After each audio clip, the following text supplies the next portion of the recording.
요한계시록 2장 7절의 말씀입니다. 제가 봉독하겠습니다. 귀 있는 자는 성령이 교회들에게 하시는 말씀을 들을지어다. 이기는 그에게는 내가 하나님의 낙원에 있는 생명나무의 열매를 주어 먹게 하리라. 이 시간 우리 하문호 목사님께서 나와서 말씀 전하실 때 구약의 선지자님의 음성으로 말씀을 들으시기를 부탁드립니다.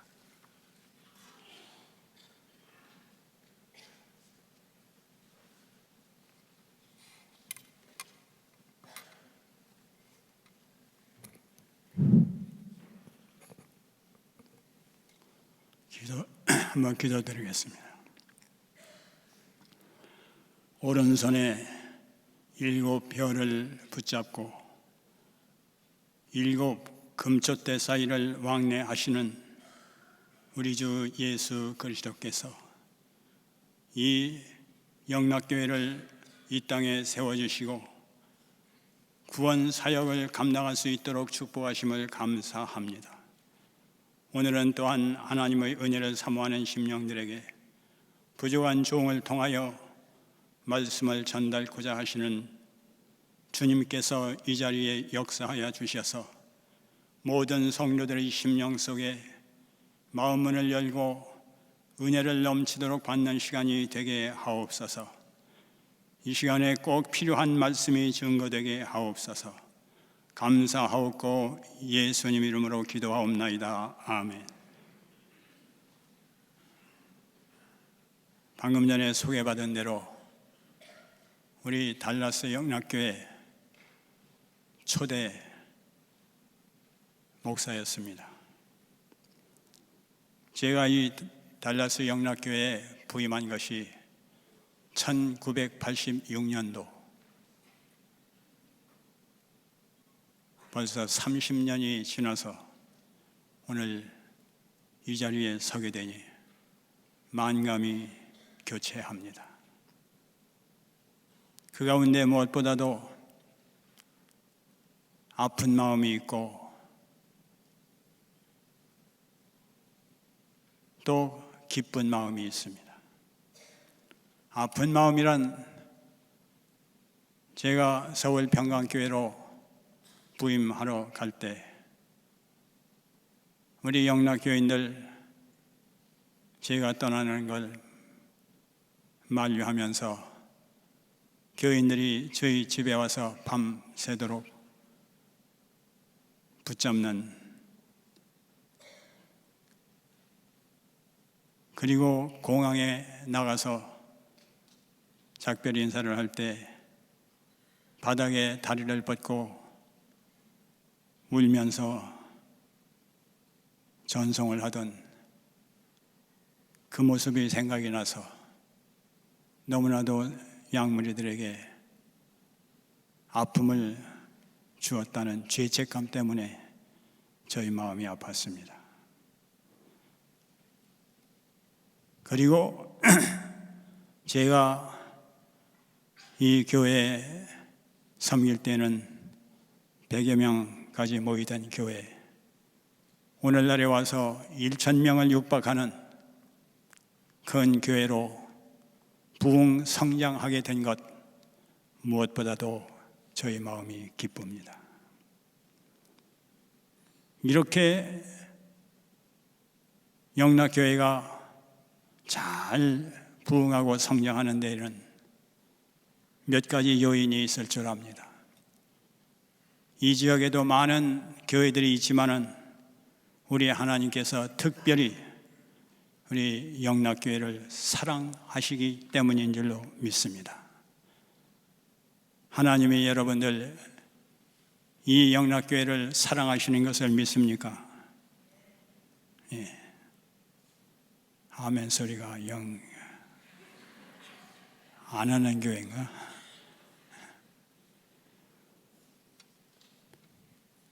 하나님이 사랑하시는 교회인 것을 믿습니까? 오케이. 그리고 두 번째 이유는 좋은 목사님을 보내주셨기 때문인 줄로 믿습니다.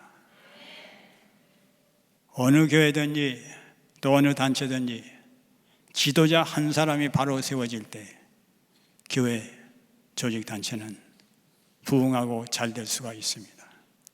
한 사람 제사장 엘리가 잘못되었을 때 나라가 망했습니다. 그러나 사무엘 선지자가 지도자가 되었을 때 40년 동안 평화를 누리며 태평성대를 이루었습니다. 우리 명치호 목사님, 훌륭하신 목사님 오셔서 이 목양을 잘 하심으로 오늘 이러한 아름다운 결실이 맺어진 줄로 믿습니다. 이런 의미에서 여러분들 좋은 목자, 목사님께 감사하는 여러분들 되시기를 바랍니다. 그리고 또 한 가지 요인이 있다면 교회 창립 멤버들이 아주 아름다운 믿음을 가진 분들이기 때문에 이것이 이 교회의 전통이 되어서 오늘의 부흥 성장을 가져온 줄로 믿습니다. 이분들 창립 멤버들이 어떤 신앙을 가졌느냐? 한마디로 말해서 주님 말씀하시는 대로 섬김을 받는 일꾼이 아니라 섬기는 일꾼들이었습니다. 교회 와가지고도 화장실 청소로부터 비롯해서 낮고 부전 일들 모두 달게 감당하면서 기쁨으로 헌신 봉사하는 믿음을 가진 이 창립 멤버들, 지금도 생각나는 분들이 이름이 있습니다. 장로님들 가운데 그때 한양건 장로님, 이태근 장로님, 방덕수 장로님, 이문영 장로님, 그리고 안수 집사, 이철무 집사님, 김영복 집사님, 안지선 집사님, 지금은 다 장로님들이 되신 줄로 압니다만 그 외 여러 권사님들, 집사님들 이런 분들이 있었기 때문에 오늘 이 교회가 이렇게 열매를 맺은 줄로 믿습니다. 그러나 저는 오늘 이 시간 이런 말씀을 드리고 끝내려고 이 자리에 선 것이 아닙니다. 오늘 제가 드리고자 하는 말씀은 마음속 깊이 잘 간직하시기 바랍니다. 한마디로 말을 해서 오늘 드리고자 하는 말씀은 긴장의 끈을 풀지 말라. 긴장의 끈을 풀지 말라. 다 같이 따라합시다. 긴장의 끈을 풀지 말라. 다시 한번 긴장의 끈을 풀지 말라. 무슨 뜻일까요? 지금까지 열심히 헌신 봉사해온 여러분들, 교회가 이만한 정도가 됐으면 이제 숨도 돌릴 때가 됐고, 그렇게 뛰면서 달려온 과거와 같이 하지 말고 좀 평안하게 느슨하게 신앙생활 하자, 이런 생각이 들기가 아주 쉬운 때가 바로 지금입니다. 그러나 여러분들 그렇게 돼가지고는 절대로 안 된다는 사실을 말씀드리고자 하는 것입니다. 왜 안 되느냐? 여러분들은 지금 그리스도의 좋은 군사로서 전쟁을 하고 있는 사람들이기 때문입니다. 우리의 대적은 어느 한순간도 빈틈이 없이 호시탐탐 우리를 잡아먹으려고 노리고 있습니다. 이러한 가운데 여러분들이 긴장의 끈을 풀고 영적인 잠을 자게 되면 반드시 우리는 사탄의 공격을 받을 수밖에 없는 것입니다. 그러므로 여러분들 긴장의 끈을 풀지 마시기를 바랍니다. 오늘날 더욱 우리가 긴장의 끈을 풀어서는 안 되는 또 하나의 이유는 마귀는 가면 갈수록 더욱더 강한 공격을 우리에게 퍼붓는다는 사실입니다. 지금도 당장 서울 장안에서만도 대형, 중대형 교회들이 사탄의 공격을 받아서 분쟁하고 서로 다투는 가운데 교회가 병들고 찢어지고 산산조각이 나는 이런 교회들이 비일비재하다는 것입니다. 왜 이렇게 되는 겁니까? 누가 이러한 일을 만들고 있는 겁니까? 우리의 대적 마귀가 만들고 있는 것입니다. 점점 더 악랄한 방법으로 사탄은 우리를 공격하는데, 예를 들면 옛날 박태선이나 문선명과 같은 이런 이단들과 요즘 새로 나타나고 있는 이 신천지 이만희 재단, 무엇이 다릅습니까? 다른 점이 분명히 있습니다. 박태선이나 문선명 같은 이런 다른 또 이단들 14만 4천 명이 참여는 세상 것이 온다, 우리 재단에 빨리 들어와라, 이런 방법을 썼습니다마는 신천지는 더 악랄한 방법, 특공대를 각 교회에 보내서 잠입을 시킵니다. 교회에 등록을 하고 최선 다하여서 헌신 봉사하면 야, 이 좋은 일꾼 왔구나. 그래서 목사님과 장로님들에게 신임을 얻고, 그래서 요직에 들어가서 그 교회에 사람이 모인 곳이기 때문에 비리가 있을 수 있고 부정이 있을 수 있는데, 그런 것을 발굴해가지고 한꺼번에 그것을 폭로를 해버리면 교회는 분지박산이 나고 분쟁이 생기고 교회가 깨지는 결과를 가져옵니다. 이런 교회가 제가 목회하던 동네에도 큰 교회가 그렇게 깨지는 것을 요 몇 년 사이에 보았습니다. 그렇기 때문에 여러분들, 지금 긴장의 끈을 풀어서는 안 된다는 것을 명심하시기를 바랍니다. 그러면은 우리가 하는 이 영적인 전쟁, 사도 바울이 말한 대로 믿음에 선한 싸움, 이 싸움은 어떤 싸움인가를 승리하는 믿음 생활을 위해서 아셔야 할 것을 말씀을 드리고자 합니다. 그래서 이 싸움은 어떤 싸움이냐? 먼저 우리의 대적은 누구며 어떻게 우리를 공격하고 있는가? 여기에 대하여 먼저 말씀을 드리고자 합니다. 왜냐하면 적을 알고 나를 알면 백전백승이라고 말하지 않습니까?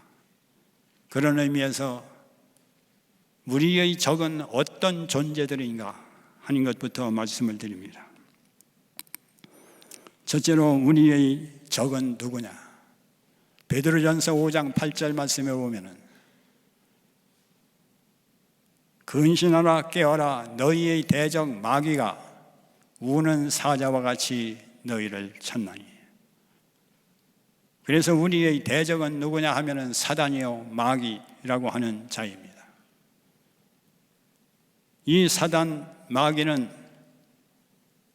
혼자가 아니라 그 수하에 엄청난 수많은 졸개 마귀들을 거느리고 있는 것입니다. 우리가 유브라데 강가에 결박된 천사를 요한계시록 9장 14절 이하에서 보는데, 거기에 결박된 천사의 수하의 마병대가 얼마냐? 2만만이요 라고 나옵니다. 2억 명 이라는 뜻입니다. 물론 이것은 문자적인 해석을 할 단어가 아닙니다만은 셀 수 없이 수많은 무리들이라는 것을 말해주고 있는 것입니다. 엄청난 세력으로 마귀는 우리들을 공격하고 있습니다.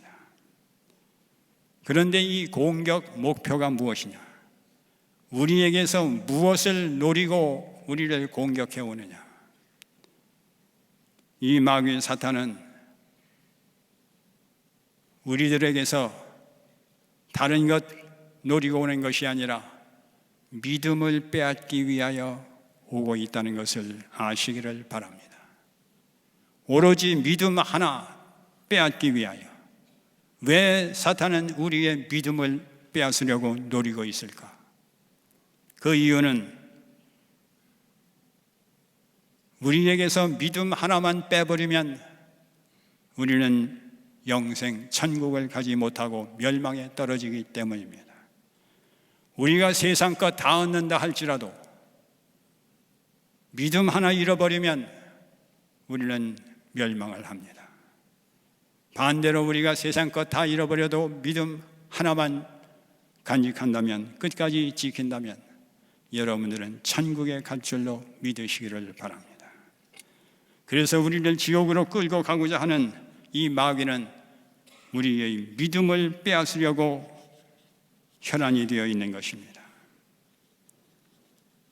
그러면 마귀는 어떤 방법으로 우리의 믿음을 빼앗는가? 그 방법을 여러분들 잘 알아두시기 바랍니다. 그것을 알아야 우리가 믿음을 빼앗기지 않고 지킬 수가 있지 않겠습니까? 믿음을 빼앗기 위한 이 마귀의 공격은 두 가지 방법이 있는데, 첫째는 육체적인 고난을 우리에게 가함으로 말미암아 신앙을 포기하게 만드는 방법을 취하고 있습니다. 이것은 마귀는 우리에게 예를 들면 사업의 실패라든지 또는 질병이라든지 이러한 고통을 우리에게 가함으로 말미암아 우리로 하여금 견디지 못하고 믿음에서 포기하고 말게끔 하려고 하는 이런 작전을 펴는 것입니다. 여러분들이 성경에서 예를 들어보면 욥과 같은 사람, 마귀가 하나님께 말합니다. 그 사람 믿음도 좋다고 하지만 그에게 하나님께서 모든 축복을 주셨으니까 하나님 경외하고 사랑하지, 그런 거 다 빼앗아 보십시오. 하나님을 저주하고 원망하고 죽을 겁니다. 하나님께서 그렇지 아니하다 말씀하셨는데, 욥은 그러한 때에 어떻게 하였습니까? 욥기 1장 22절 말씀 가운데 보게 되면은 욥이 이 모든 일에 범죄하지 아니하고 하나님을 원망하지 아니하였더라. 끝까지 믿음을 지킨 것을 믿으시기를 바랍니다. 그런데 반대로 이스라엘 백성들이 광야를 횡단할 때 어떠했습니까? 물이 없으면 갈증이 난다고 하나님 원망하고, 양식이 없다고 하나님 원망하고, 가나안 땅 진군을 하려고 12명의 정탐꾼들이 다녀와서 보고를 하는 것을 듣고, 왜 우리를 여기까지 인도하여 적군의 손에 망하게 하는 거, 우리 처자식 다 죽게 만드는 거, 모세와 하나님을 원망한, 그래서 이 고통으로 말미암아 믿음을 잃어버리는 이런 결과를 가져온 것을 보게 됩니다. 그러므로 여러분들은 어떤 환난, 고통, 시련이 찾아온다 할지라도 이것은 마귀가 우리로 하여금 믿음을 포기하게 만들기 위한 방법인 줄로 알고 끝까지 참고 인내하며 믿음을 지키는 자들이 되시기를 바랍니다. 그리고 또한 마귀는 어떤 방법으로 우리를 공격하는가? 믿음을 빼앗기 위해서 영적인 고난을 우리에게 줌으로 말미암아 우리로 하여금 믿음을 잃어버리고 멸망에 떨어지게 만드는 것입니다. 영적인 고난이란 무엇일까요? 영적인 고난이란 이 거짓의 아비인 마귀는 이 땅에 거짓 선지자들, 다시 말하면 이단의 교주들과 같은 사람들, 이런 자들을 보내어 가지고 예수 믿으면 가는 천국 길을, 이 길이 천국 가는 길이 아니다, 내가 제시하는 이 길이 천국 가는 길이다 하고 멸망의 길로 들어서게 만드는, 비유로 말을 하면은 육체적인 고난으로 인한 믿음 포기를 하게 만드는 것은 도로에다가 도로를 가로막는 장애물을 설치함으로 넘어가기 힘들게 고통을 줌으로써 믿음의 길을 가는 것을 포기하게 만드는 방법이라고 하면, 이 영적인 고난이라고 하는 것은 도로 표지판을 서울 가는 길, 부산 가는 길, 천국 가는 길, 지옥 가는 길, 이 팻말을 바꿔놓아 가지고 거짓 간판을 보고 잘못 길을 들어서게 만드는, 이것이 영적인 재난, 영적인 고난입니다. 이렇게 해서 마귀는 육체적인 고난이나 아니면은 영적인 고난을 우리에게 제시함으로 말미암아, 우리를 공격함으로 말미암아 우리로 하여금 믿음을 포기하게 만드는 것입니다. 그런데 우리가 여기에서 더욱더 긴장의 끈을 풀어서는 안 되는 또 하나의 이유가 있습니다. 그것은 시간이 가면 갈수록, 세상 종말이 가까우면 가까울수록 이 마귀의 공격은 점점 더 강하여진다는 사실을 아시기를 바랍니다. 그래서 성경에 보면은 마태복음 24장에도 24장 8절 말씀에 이제 재난의 시작이니라 하는 말씀이 나오는데, 22절 이하의 말씀에 보면은 이제는 창세 이래로 이러한 큰 환난이 없었으며 앞으로도 없을 것이라고 말씀을 합니다. 이것은 곧 재난의 절정에 다루는 것을 말합니다. 재난이 시작이 되어가지고 그것이 점점 증가하여서 이제 마지막 최종 세상 끝날이 가까워지게 되면 대환난이 와서 성도들을 극도로 괴롭히는, 그래서 신앙을 포기하게 만드는 이런 역사가 나타날 것을 성경은 예언하고 있습니다. 그러므로 우리는 앞으로 가는 길에 이러한 사탄의 더욱더 강하여지는 공격을 대비해서 하나님의 전신갑주로 무장을 하지 않으면 안 된다는 사실을 믿으시기를 바랍니다. 우리가 이 긴장의 끈을 풀어서는 우리는 망할 수밖에 없습니다. 이 싸움에 실패할 수밖에 없습니다. 그러므로 여러분들, 이 믿음의 선한 싸움 달려가면서 어떤 환난 고통이 와도 그것을 참고 인내하며, 그리고 또한 하나님의 진리의 말씀 교리적인 공부 잘 하셔서 말씀에 깊이 뿌리박은 정통 신앙을 가짐으로써 이러한 사탄의 속임수에 영적인 길을, 천국 가는 길을 속이는 사탄의 술수에 넘어가지 않는 하나님의 사람들이 되시기를 바랍니다. 그리고 우리 편의 아군의 진지는 어떠한가를 생각을 해봅니다. 우리 아군의 진지의 대장은 예수 그리스도이십니다. 그렇기 때문에 여러분들, 우리는 예수님으로 말미암아 이미 승리가 보장된 싸움을 하고 있다는 것을 잊지 마시기를 바랍니다. 다시 말하면 사탄의 어떠한 공격이 있을지라도 여러분들, 우리 하나님의 사람들은 아주 넘어지고 멸망에 절대로 떨어지지 아니한다는 사실을 믿으시기를 바랍니다. 그리하여서 우리는 승리가 보장된 싸움을 싸우고 있습니다. 요한복음 16장 33절 말씀 가운데 보면은 너희가 세상에서 환난을 당하나 담대하라 내가 세상을 이기었노라고 말씀을 합니다. 여러분들은 담대하게 어떤 환난 고통도 물리치고 끝까지 믿음을 지키는 자들이 되시기를 바랍니다. 믿음 하나만 지키면 우리에게는 영생이 주어집니다. 그리고 또 한 가지 할 것은 여러분들이 예수님께서 여러분들이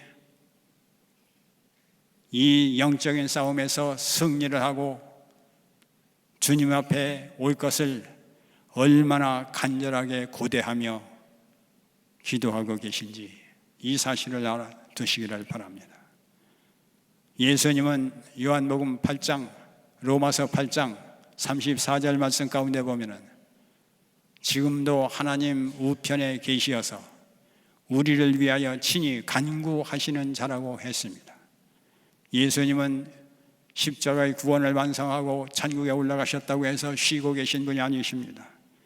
우리들을 위하여서 주야 간단 없이 기도하는 제사장의 임무를 감당하고 있음을 아시기를 바랍니다.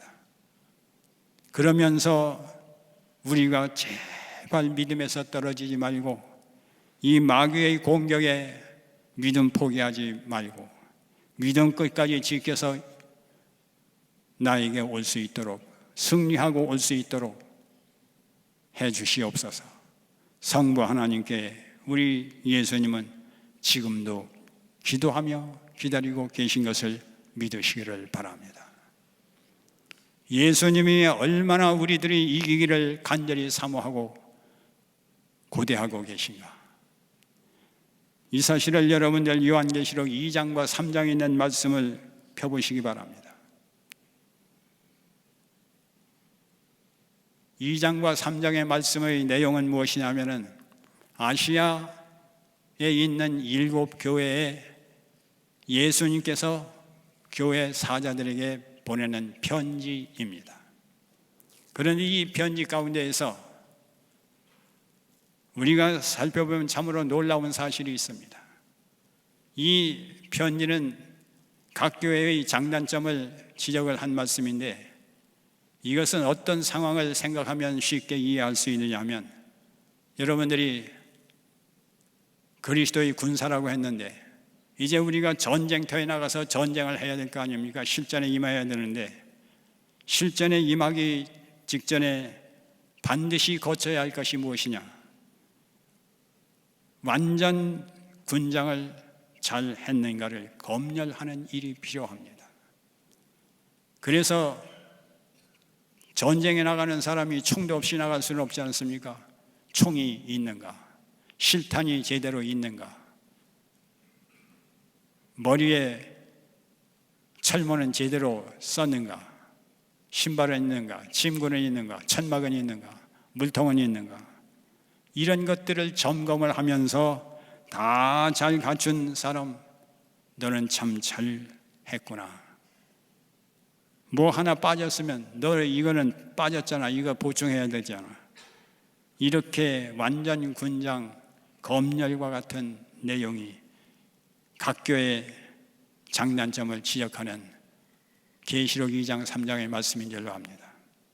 여기서 먼저 알아야 할 것은 여러분들이 7 교회라고 했는데 7이라는 숫자는 요한계시록 해석의 원리에 따라서 볼 때 완전수입니다. 3과 4가 기본 숫자인데 이것을 2를 더하면 7이고 곱하면 12이고 이것이 완전 숫자입니다.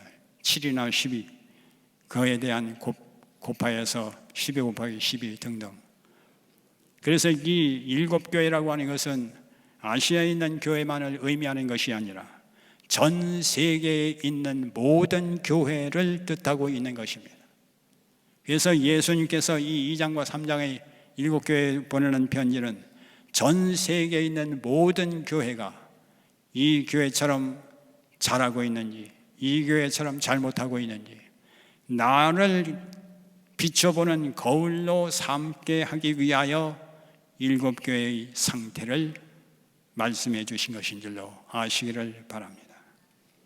그래서 7교회를 나를 그 거울에 비춰보게 하기 위해서 보내는 가운데 어떤 교회는 책망만 듣고 어떤 교회는 책망과 칭찬을 함께 듣고 어떤 교회는 칭찬만 듣고 이런 교회들이 있습니다마는 여기에 공통된 하나의 사실, 성구가 있습니다.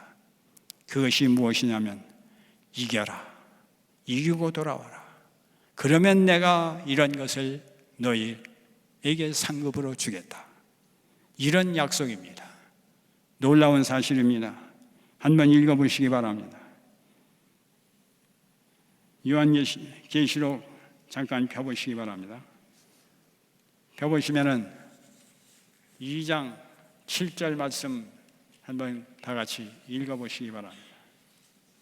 2장 7절 찾아보시기 바랍니다.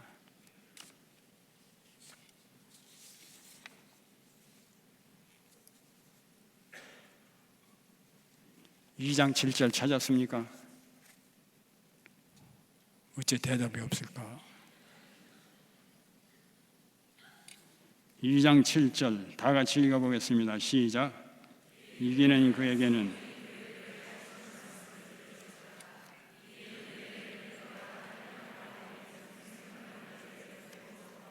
됐습니다.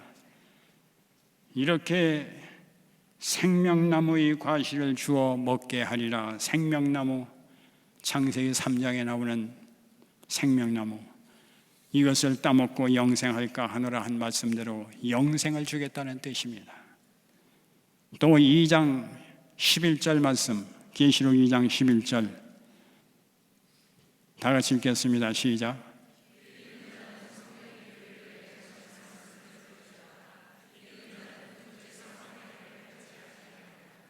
(2장 17절) 시작.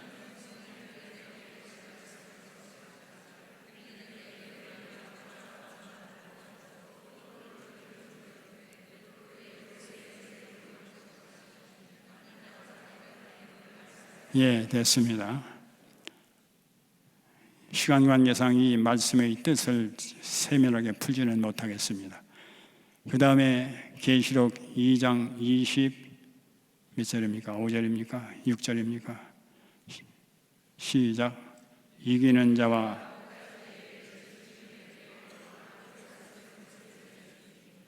그가 책장을 가지고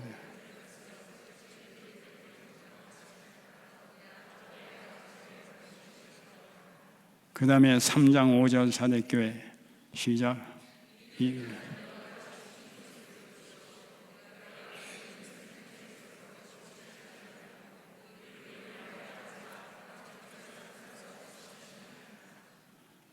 계시록 3장 12절 빌립비 교회 시작.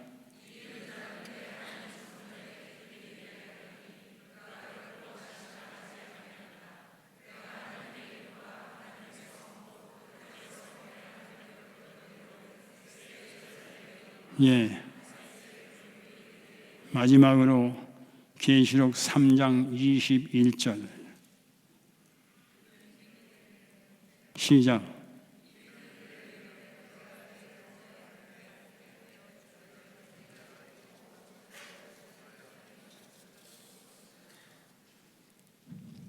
예를 들어서 라우디게아 교회는 책망만 받되 아주 심한 책망을 받았습니다. 덥지도 않고 차지도 아니한 뜨뜻미지근한 신앙.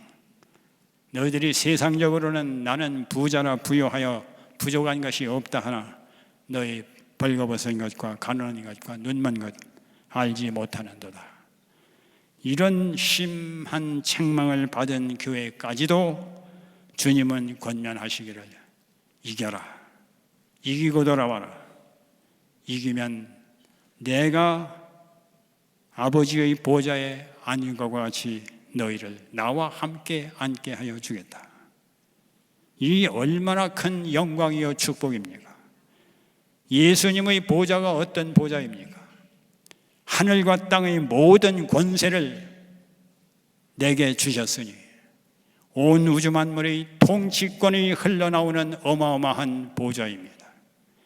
이러한 보좌에 이기면, 다시 말해서 믿음 끝까지 환난 고통이 오더라도 지키기만 하면 내가 너를 내 자리에 앉혀주겠다. 이런 영광을 얻게 될 줄로 믿으시기를 바랍니다. 여러분들 믿음을 지킴으로 이러한 영광의 자리에 이르시는 하나님의 사람들이 되시기를 바랍니다. 이 내용을 보면 너무나 엄청나서 나 같은 것이 어떻게 이런 것을 받을 수 있겠는가 이런 생각이 들지 모릅니다마는, 라오디게아 교회와 같이 책망만 듣는 교회도 이런 것을 고치고 바로 서기만 하면 받을 수 있다고 한다면 저와 여러분들이라고 해서 못 받을 이유가 없지 않습니까? 끝까지 믿음을 지켜서 이러한 아름다운 상급을 받는 여러분들 되시기를 바랍니다. 주님은 7교회, 전 세계 모든 교회 하나도 빼놓지 아니하고 이겨라, 지금도 이렇게 응원을 하고 계십니다. 우리를 위해서 기도하고 계십니다. 그리고 말로만 이겨라 하고 끝난 것이 아니라 이기면 내가 이런 것을 주리라.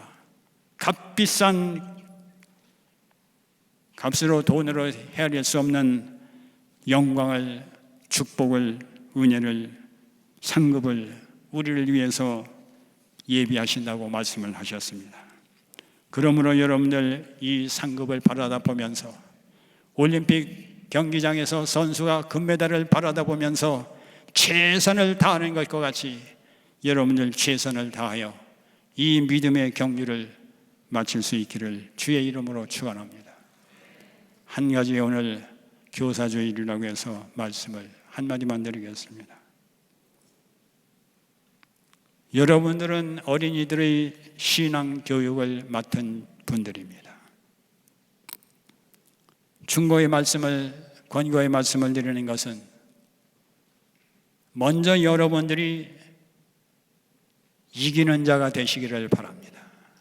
이 영적인 싸움에서 내가 영적으로 패배를 한 상태라면 어떻게 우리가 우리의 제자들을 이기는 자를 만들 수 있겠습니까? 자신이 믿음을 끝까지 지켜 승리하는 자가 되실 뿐만 아니라 여러분들은 이 세상에서 가장 귀한, 앞으로 가장 큰 일을 할 수 있는 잠재력을 가지고 있는 사람들을 교육하고 있다는 것을 잊지 마시기를 바랍니다. 우리가 교회 2000년 역사를 보면 역사상 큰 업적을 남긴 사람들, 그들이 언제 몇 살 때 이러한 일을 이루었느냐? 늙어서 한 것이 아니라 젊어서 큰 일들을 했습니다. 말틴 루터가 종교 개혁을 일으킨 것이 34살 때 일입니다. 존 칼빈이라는 사람, 오늘날 조직신학의 원조라고 할 수 있는데 그분이 기독교 강요를 쓴 것이 나이 26살 때의 일입니다. 우리 한국 땅에 장로교 씨앗을 처음으로 뿌린 분이 언더우드 선교사인데 나이 27살에 한국 땅을 밟았습니다. 여러분들이 지금 맡고 있는 어린 아이들 신앙교육, 여러분들 가르치는 그 아이들 가운데서 10년, 20년 후면 이런 제2의 말틴 루터와 같은, 존 칼빈과 같은, 언더우드와 같은 이런 일들을 할 수 있는 자들이 될 것입니다. 이러한 꿈을 가지고 내가 주님 앞에 이러한 일꾼들을 길러낼 사명을 받은 사람이라는 사명감을 가지고 이 학생들을 잘 가르쳐서 훌륭한 일꾼들을 주님 앞에 만들어 드릴 수 있는 교사들이 되시기를 주의 이름으로 축원합니다. 함께 기도합시다. 은혜를 감사합니다. 붙들어 주시옵소서. 이 마지막 때가 되어서 사탄은 최후 발악을 하면서 이처럼 믿는 자들을 두루 삼키고자 하고 있는데 우리들 영적인 잠을 자지 않게 하옵소서. 깨어 근신하는 자들이 되게 하옵소서. 슬기로운 다섯 처녀와 같이 기름등불 준비하고 주님만 맞이할 모든 준비를 갖춘 신부가 되게 하옵소서. 감사하옵고 예수님 이름으로 기도하옵나이다. 아멘.